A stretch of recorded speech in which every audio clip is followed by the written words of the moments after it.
Our topic this morning is affirmations and denials.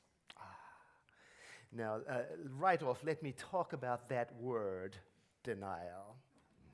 Because we don't use that word in the sense of avoiding or ignoring or pretending something isn't happening.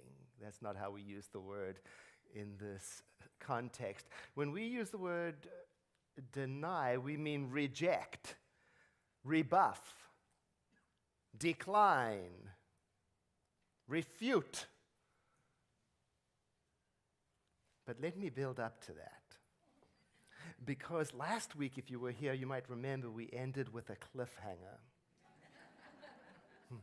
And the cliffhanger was this: what do you do when you're meditating on wholeness and goodness, the beauty of life, and then your mind starts to argue about it?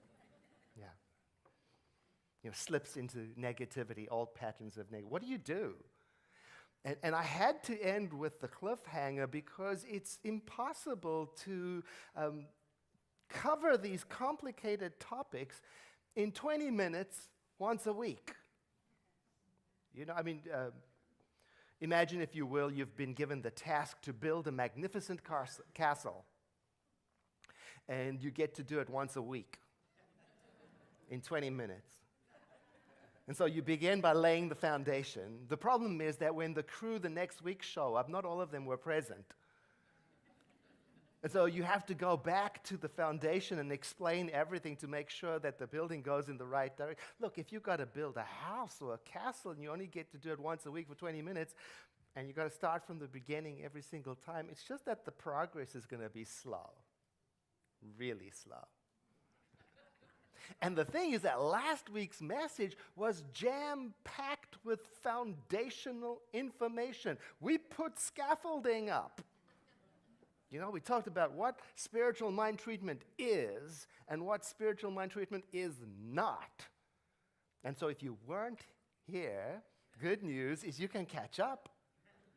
You can listen to our audio recording or watch the video, and it's worth it, because this whole month and next month we're going to be building each week on the previous week. We're going somewhere. See, the topic for this month and next month is spiritual mind treatment. Now, for visitors, spiritual mind treatment, that's our form of meditation that is most similar to prayer. So we define spiritual mind treatment as dealing with something using our spiritual thought for the purpose of revealing its original and inherent wholeness. Now, if you're already saying to yourself, what's he talking about? Well, that's last week's scaffolding. See, that's the foundation that we're building on, putting the scaffolding up. You got to go and look at the message. So you see, I'm going to assume that you either know what the foundation is and what where's the scaffolding going, or at least you will catch up on your own through review. So back to the cliffhanger. The cliffhanger is this: what do you do when your mind begins to argue for its limitations? You know what I mean. There you are. You're thinking about love, peace, connection, compassion, and joy. And part of your mind is saying, oh, yes, I want some of that. And then another part of your mind perks up and says, oh, yeah, sure. Have you read the news lately? You need to be realistic, it says to you. This is a messed up world. We've got some real issues, and we need to deal with them. This is no time for happy, peppy, positive thinking. You have the same voice? About a year ago, I posted on Facebook a message about the appropriateness of nonviolence as a way of responding to a particular world issue that was up at the time. And a man sent me a private message on Facebook, and he said to me, "Look, Edward, I'm all for love, peace, and joy. But this is no time for affirmative thinking. We need to fight back. We need to combat the wrong. And as I was reading his words, I didn't feel any reactivity. I just felt my disagreement. And I said calmly in my own mind, silently, no. No. This is not a time for fighting. This is the time for the light bearers of the world to hold bright and high the light of unity and cooperation and peace. And that's exactly what you do with your own mind when it acts up. You talk to it serenely, firmly. You dispute its claim to justified aggression. You dispute its claim to a holy war. You doubt its projections of an unkind future, of its claim to violence and retaliation, as if you were arguing a case at a trial. You see, the legal system is on my mind right now, because last week I was called for jury duty. Oh, fascinating. One of the few civic responsibilities we have, we must show up for it. And I was fascinated with the process of jury selection and how clearly the judge presented the process of that selection. She explained that, in fact, a person can be excused from jury duty for a hardship. And then she described what a hardship is and what a hardship is not. Just like last week when we talked about what a spiritual mind treatment is and what it is not. And the judge was very clear. She said, hardship is not being inconvenienced. You can't be excused from jury duty if it's inconvenient to your schedule or your boss's schedule or your work. Now, she explained that in her opinion, an example of a hardship would be, for example, if you were a full-time student during the day with a full load of classes, and if you missed 3 weeks of that, it would be very difficult for you to catch up with the rest of your students, and we are preparing for our future by sending people to school. So you could be excused for that. And when she was done, we knew exactly what she meant, because she explained everything. It's not this, it's that. And as she was explaining, she was very calm, in her voice, very even, but very definite. Even when a prospective juror got all upset with the process, the judge just remained very clear. No, it's not that. It's that.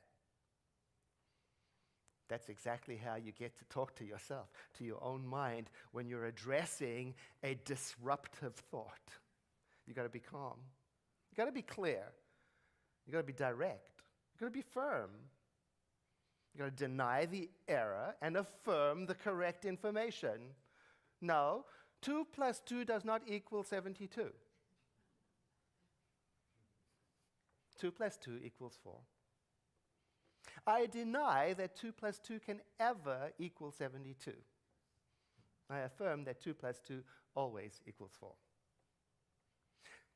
Emma Curtis Hopkins, she's one of the matriarchs of this way of thinking of metaphysics. She talked about denials, and she said, when we make our denials, we ought to be calm, clear, firm.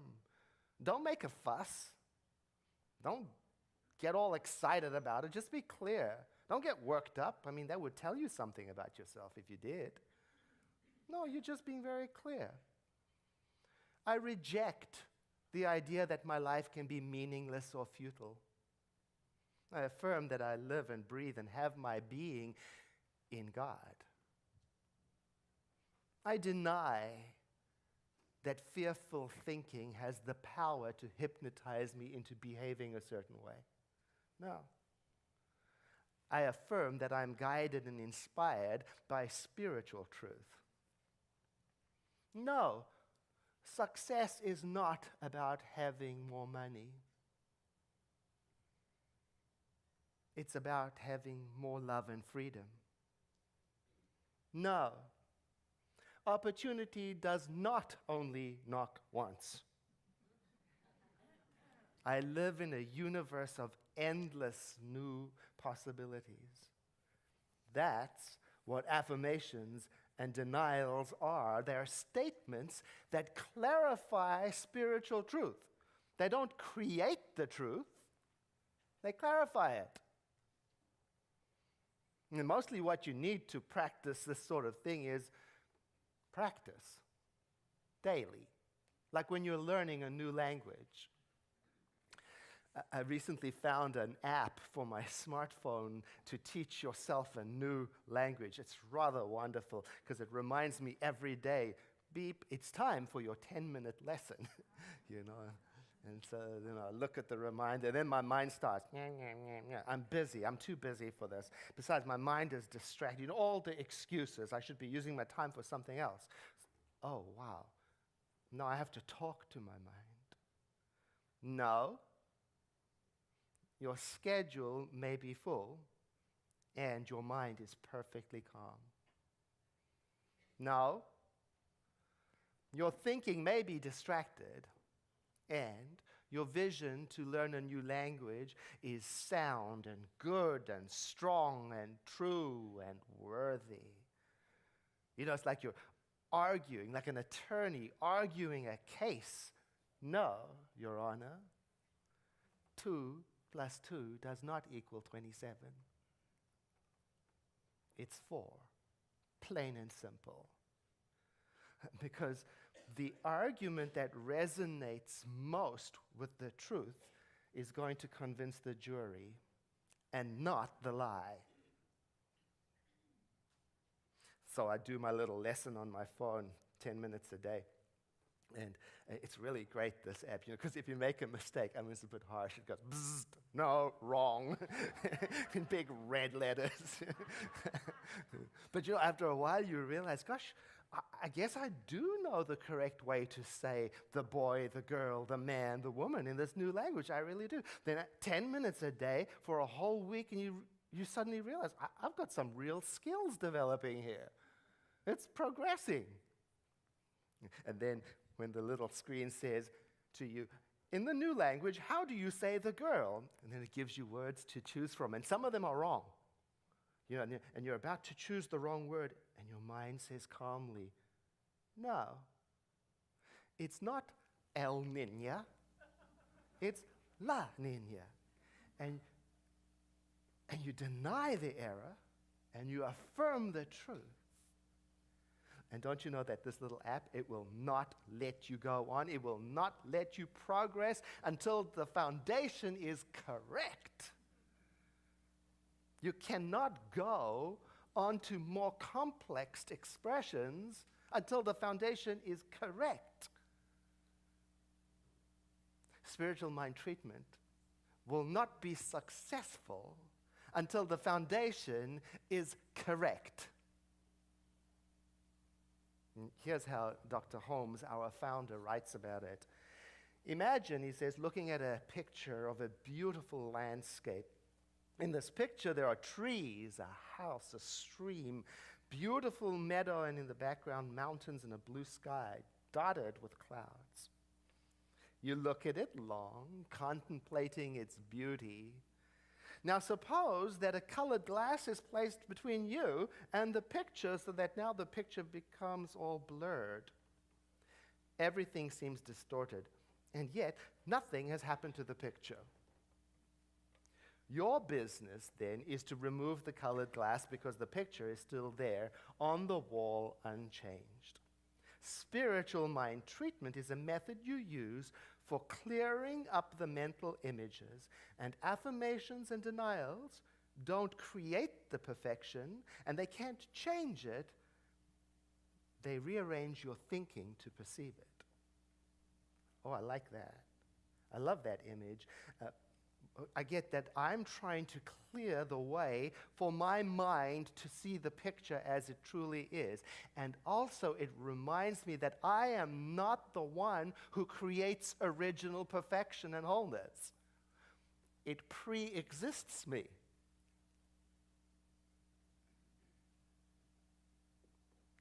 Wholeness is the beginning of everything.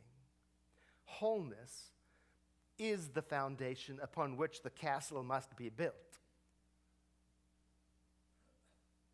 It's got to be built on a rock of solid wholeness. You see, that's why we spent so much time this year, earlier from the beginning of the year, talking about such things as what is your idea about divinity, about God? What is your real self? What is your understanding of this life and how it works? What is creation about? Because that foundation must be solid. You cannot build a magnificent castle on a broken foundation. You cannot build a life of wholeness on a belief in pain and punishment. It's not going to be useful to me for me to affirm love and peace and joy when my foundation is a belief in just the opposite. And if I've been taught, if I've been taught that life is broken and corrupt or dangerous or sneaky or whatever it is, then I've got to go back. I've got to go back to the beginning. I've got to take down the scaffolding. I've got to dig up that foundation. And I've got to say, no, God is not angry. No. God is not jealous. No. God is not vengeful. No. God is not testing me. No. God is not a man in the clouds. No. No, God does not favor some people and not others. No. No, God does not punish. No. No. Just no. And then, when I have denied that, repudiated it, don't you love that word? When I've repudiated the error thought, what am I going to pour into the empty space that remains? Because that's what's going to make my foundation. The foundation upon which my spiritual mind treatment is built, upon which I'm going to build the magnificent castle of my life. You see, by now you're understanding that we do not use the word deny in the sense of ignore, pretend it's not happening, sidestep, avoid. No. We mean deny in the sense of refute, reject, rebut. Take it on. Say no, not that. That. Spiritual mind treatment is not about denying that problems exist, not at all. It is, however, about disengaging from the problem just long enough to be able to contemplate wholeness. Spiritual mind treatment is about being real, about being honest, about being present. Our founder writes about spiritual mind treatment as something that could be used for a whole host of conditions. For example, like when we're feeling ill or anything less than what you consider well. He writes, if bodily illness confronts you, do this at least twice a day. Get as comfortable as you can, releasing all tension. And resolve for at least a few minutes that you will forget the bodily discomfort, the pain, the fever, or whatever symptoms you're dealing with at the moment. What I like about this is, you see, it's not denying the experience of illness. It is not denying that sometimes we have physical problems and discomfort. It's not saying your experience isn't real or doesn't matter. It is inviting you to make an agreement with yourself to try as best you can to put it all aside just for a moment, long enough to do a spiritual mind treatment. No, so you want to try and let go of all of the mind chatter for just a while, twice a day. You make space for wholeness in your thought. Put the objections on hold. And sometimes I have to talk to my own objections and say, I'll come back to you in a moment. I'm just going to be busy for the next 15 minutes. And he says, try to let go, to relax all over so that tenseness disappears from your body. Now, I don't know about you, that takes me a moment. Sometimes I have to, for me to settle down, I have to literally go through every limb and breathe into it and invite it to relax, especially if I'm not feeling well, or especially if I'm reactive, or especially if I'm grumpy. For me to relax, I might even have to listen to some good music. I might have to even sit in a comfortable chair. It's not, the first step to prepare, it's got to be mindfully approached. And then he says, and then close your eyes. And then silently, very slowly, with ample time for a deep understanding of every word, say to yourself something like this. And then he gives examples, like this one. There is one life. That life is God. That life is perfect, and that life is my life now.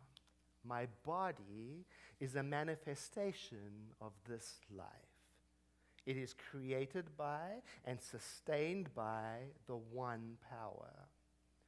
That power is flowing in and through me right now. It animates everything about me. I am one with the infinite rhythm of this life.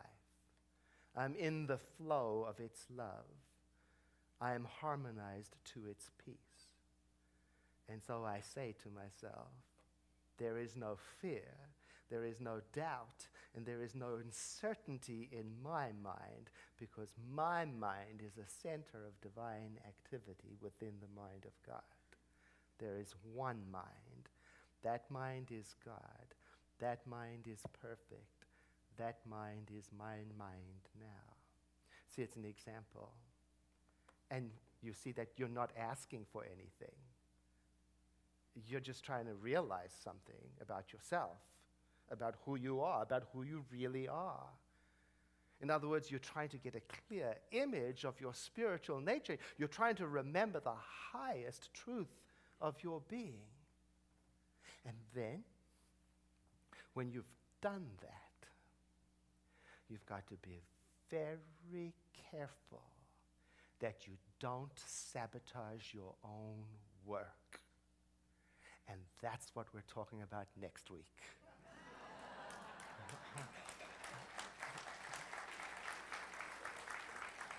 Yeah.